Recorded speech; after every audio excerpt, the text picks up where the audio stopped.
I'd like to share with you a beautiful Drasha, a speech given by the Liska Rebbi, Tzvi Hersh Friedlander, in Yiddish, tying together Chanukah, Parshas Miketz, and Rosh Chodesh, which always falls out towards the end of Chanukah.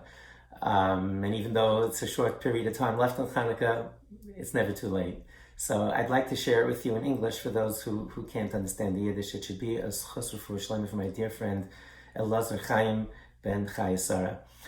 So the Rebbe quoting his father, who repeated this thought often from the Sar Shalom, the first Elozor Rebbi.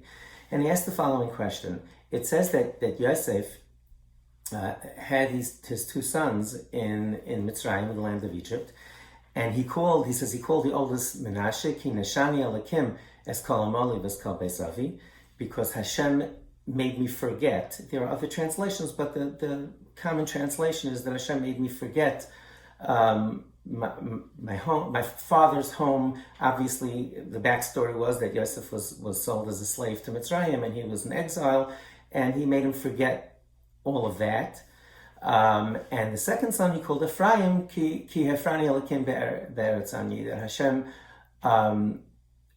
allowed me to flourish in the land of my pain, of my galus.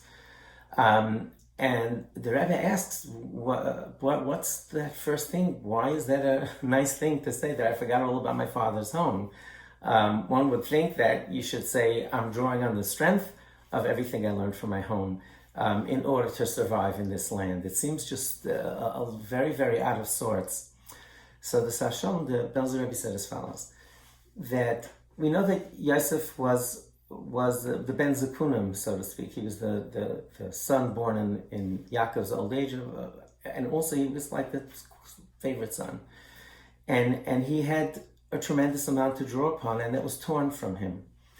And sometimes, the Rebbe says, is that we could get so sad and depressed at a situation that we're in and to just feel hopeless. And therefore, it was a blessing, a bracha, that temporarily, just he was able to set aside. I was able to forget the pain of being separated so that I could flourish in the land of Egypt, even in the land of Mitzrayim. So Chas v'Shalom, he wasn't forgetting, but in order to thrive, he would have to sort of set this aside. Very similar to the experiences of Holocaust survivors, who just had to put it all away in order to be able to rebuild. And the Liska Rebbi rest, he quote on his own, he doesn't use the word the best defense as a good offense, which is a sports terminology. If you're playing football, and you have a lead in the fourth quarter and you're trying to maintain the lead, the best way to do it is to have an offense and to try to score rather than just play defense. And the Liska Rebbi talked about this duality of asay tov and sumiras. Sumiras, stay away from doing wrong, and asay tov, emphasizing the positive. And the truth is, the Rebbe doesn't mention this, but in our generation, the challenges of technology and the world at large, and raising adolescents and the children in these days, really, which is represented by Chanukah, we all face this issue. How do we deal with everything that's out there? Do we play defense? Do we try to draw inward and shut everything out? Or do we just know, we'll imbue our children with a sense of purpose and a love for Yiddishkeit, and that will be enough? The truth is, probably both. And the Liska Rebbi ties this in beautifully to the Chanukah, to Shammai and Hillel. We know that Shammai and Hillel had a disagreement about how to count the lights. Shammai started with 8, 7, 6, 5, 4, 3, 2, 1 every night. That we don't do that, of course. We follow Beis Hillel that says that we start with 1 and we do 2, 3, 4, 5, 6. So he explains that perhaps this is a representation of what he was saying. The Greeks, the Yevanim, were the essence of Chanukah, that they were trying to stamp out the Yiddishkeit of the Bnei Israel. So one approach would be to shut that out, just minimize 8, 7, 6, just pull it together and minimize the influences of what's out there.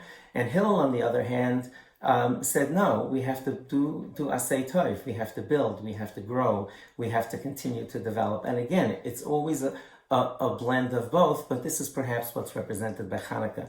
And the Rebbe said that that's why it says, we say in the davening Musaf of Rosh Chodesh, it should be Soif v'Kates l'chol tzaraseinu. This is according to one nusach of davening. It should be the end. We ask Hashem, it should be the end of our tzaras. Tchila v'Rosh l'pidyon nafshenu. It should be a beginning for the redemption. So we should minimize the tsar, the pain, set aside, as the Sar Shalom said, set aside. That Yosef's idea was, he named his son, he just had to sort of set this aside, and only then was he able to blossom, because the pain of that loss of his father was just too much for him. Tying in to the concept of Chanukah, of Shammai's idea of withdrawing or keeping the outside world out as much as possible, while Hillel was saying the best defense is a good offense, but let's just grow, and by inspiring our children and inspiring ourselves, that's the best way to go. So this is the Zayis Chanukah, the last day of Chanukah. We know it's a very special day and a very special yontif of Chanukah. Hashem should grant us all that tefillas. We should have the ability to minimize the things that are out there that are contrary to raising our children in the ways of our parents and grandparents, in the ways of the Torah, and at the same time to be able to grow, to inspire, to continue to be optimistic, and to know that by raising our children in a way of optimism and imbuing in them a love of Yiddishkeit, we should be able to continue our Messiah with the duality of both of them. Have a wonderful rest of Chanukah. Good Shabbos, everyone.